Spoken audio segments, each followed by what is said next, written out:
E aí pessoal, tudo bem? Aqui é o Rony, professor de Física. Neste vídeo, vamos dar sequência ao estudo das correntes de magnetização. Vamos admitir agora que a magnetização do material é inhomogênea, ou seja, ela passa a depender da posição analisada no material em questão. Logo, da mesma forma que a polarização inhomogênea nos leva a uma densidade volumétrica de cargas elétricas de polarização, a magnetização inhomogênea corresponde a uma densidade volumétrica de correntes elétricas de magnetização, representada pelo vetor Jm minúsculo.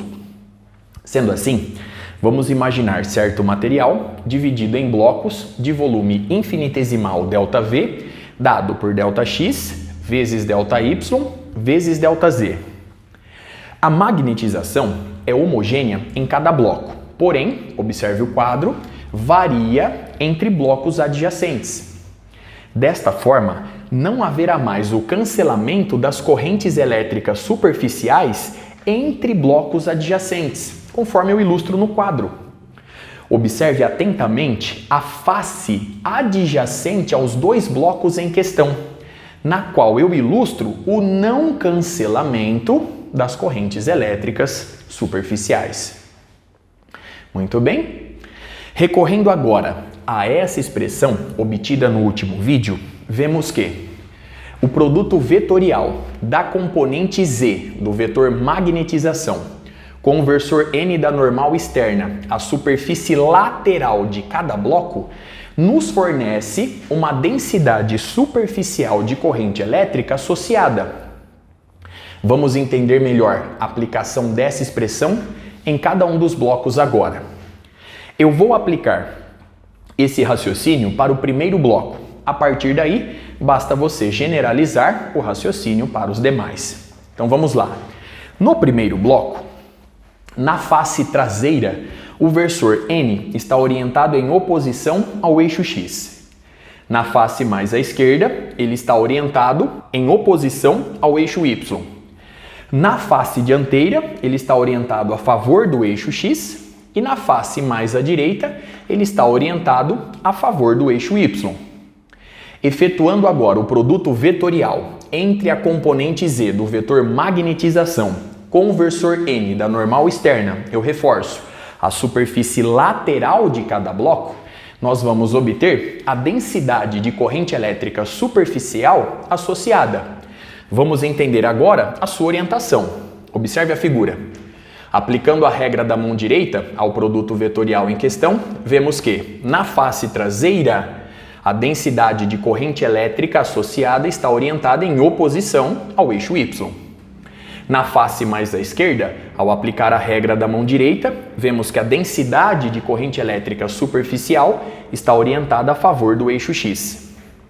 Na face dianteira, ao aplicar a regra da mão direita, vemos que a densidade de corrente elétrica superficial associada está orientada a favor do eixo Y. E por fim, para reforçar o raciocínio, ao aplicar o produto vetorial, ou seja, ao aplicar a regra da mão direita, vemos que a densidade de corrente elétrica superficial associada está orientada em oposição ao eixo X. A partir daí, basta aplicar o mesmo raciocínio para os demais blocos. Muito bem? Analisando agora a densidade de corrente elétrica superficial obtida na direção do eixo X, nós vamos obter a seguinte expressão. Observe nessa figura a face adjacente aos dois blocos.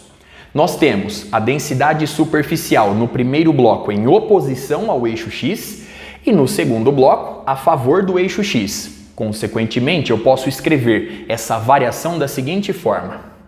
Nós temos menos a componente X do vetor densidade de corrente elétrica superficial em XYZ, pois ele está orientado em oposição ao eixo X, mais a componente X em XY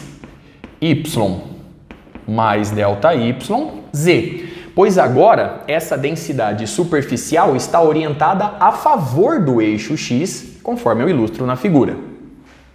Sendo assim, essa diferença pode ser escrita como menos mz de XYZ mais MZ de X, Y mais delta Y e Z. Muito bem? Lembre-se, conforme vimos no último vídeo, que o módulo do vetor densidade de corrente elétrica superficial é igual ao módulo do vetor magnetização associado. Muito bem? A partir de agora, eu posso dividir essa diferença por ΔY e, ao mesmo tempo, multiplicá-la por ΔY. A partir disso, nós vamos obter, nessa razão, a derivada parcial da componente Z do vetor magnetização em relação a Y. Consequentemente, nós vamos obter o seguinte resultado, já substituindo nessa igualdade. Então, aqui nós temos a derivada parcial da componente Z do vetor magnetização em relação a Y vezes ΔY. Muito bem? E o lado esquerdo dessa igualdade, eu posso escrever da seguinte forma.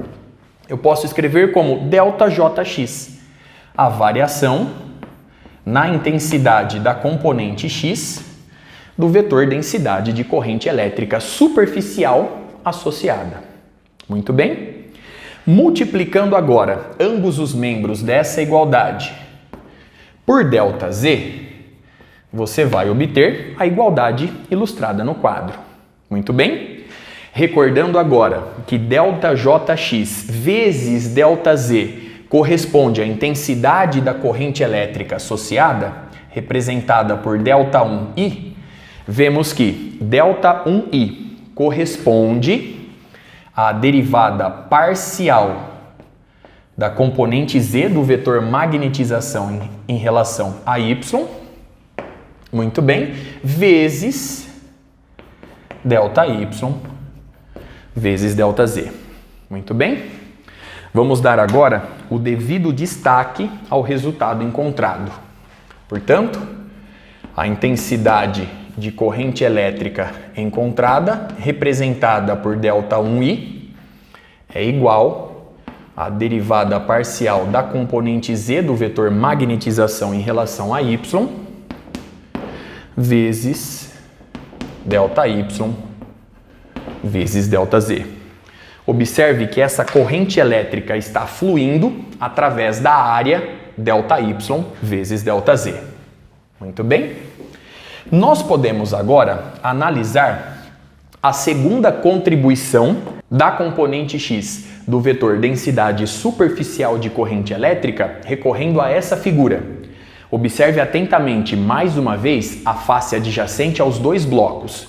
Nós temos a componente X no bloco superior em oposição ao eixo X e a componente X no bloco inferior a favor do eixo X. Consequentemente, eu posso escrever a seguinte variação. Então, agora nós temos mais Jx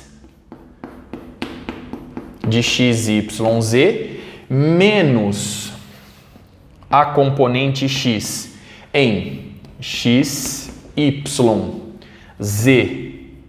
mais ΔZ, e isso é igual a componente Y do vetor magnetização em XYZ menos a componente Y do vetor magnetização em XYZ mais ΔZ. Lembre-se, eu reforço, no vídeo anterior vimos que o módulo do vetor densidade de corrente elétrica superficial é igual ao módulo do vetor magnetização associado, justificando a igualdade em questão. Eu posso agora dividir essa diferença por ΔZ e, ao mesmo tempo, multiplicá-la por ΔZ. Consequentemente, nós vamos obter do lado direito dessa igualdade o negativo da derivada parcial da componente MY em relação a Z. Logo, eu posso escrever que essa diferença é igual ao negativo da derivada parcial da componente y do vetor magnetização em relação a z, ΔZ. E o lado esquerdo dessa igualdade eu posso escrever como ΔJx. Muito bem, nós temos aqui, mais uma vez, uma variação. ΔJx. Muito bem. Multiplicando agora ambos os membros dessa igualdade por ΔY, você obtém a igualdade ilustrada no quadro. Recordando agora que ΔJx vezes ΔY corresponde à intensidade de corrente elétrica associada, que eu vou representar por ΔII, vemos que ΔII é igual ao negativo da derivada parcial da componente y do vetor magnetização em relação a z, vezes ΔY vezes ΔZ. Vamos mais uma vez dar o devido destaque ao resultado encontrado. A intensidade da corrente elétrica associada, que está fluindo através da área ΔZ vezes ΔY, é igual a menos ΔMY ΔZ, que multiplica ΔY vezes ΔZ. Muito bem? Observe os resultados obtidos a partir das figuras ilustradas. Dando sequência, a partir dessas duas expressões, vemos que a corrente elétrica total, que eu vou representar simplesmente por ΔI, é dada pela soma ΔI mais ΔII. E isso é igual, colocando ΔY vezes ΔZ em evidência, nós vamos obter a derivada parcial da componente z do vetor magnetização em relação a y, menos a derivada parcial da componente y do vetor magnetização em relação a z, tudo isso multiplicando a área, ΔY, vezes ΔZ. Conforme vimos em vídeos anteriores, a corrente elétrica de intensidade I flui através de certa área por meio do vetor densidade volumétrica de corrente elétrica associada. Consequentemente, eu posso escrever que o vetor densidade volumétrica de corrente elétrica associada devido à magnetização existente inhomogênea é igual a, então nós temos a derivada parcial da componente z do vetor magnetização em relação a y menos a derivada parcial da componente y do vetor magnetização em relação a z. Observe a expressão obtida.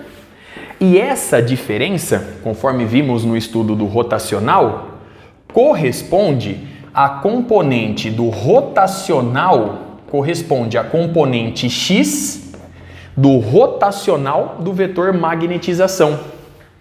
Logo, eu posso escrever de forma geral, a partir de agora, a partir de toda essa análise, que a densidade volumétrica de correntes elétricas de magnetização, representada pelo vetor Jm minúsculo, é obtida a partir do rotacional do vetor magnetização, no caso em que a magnetização é inhomogênea. Muito bem? Observe o resultado obtido, toda a análise realizada. Perceba que este resultado é inteiramente análogo ao resultado obtido na polarização inhomogênea, situação em que vimos que, deixa eu colocar esse resultado aqui, nós vimos que a densidade volumétrica de cargas elétricas de polarização corresponde ao negativo do divergente do vetor polarização elétrica, situação em que a polarização é inhomogênea. Muito bem? E no vídeo anterior, nós vimos que a densidade superficial de corrente elétrica, devido à magnetização realizada no material, é dada por esse produto vetorial. Resultado inteiramente análogo com a densidade superficial de cargas elétricas de polarização, dada pelo produto escalar do vetor polarização pelo versor N. Muito bem? Com isso, eu encerro este vídeo. Até a próxima.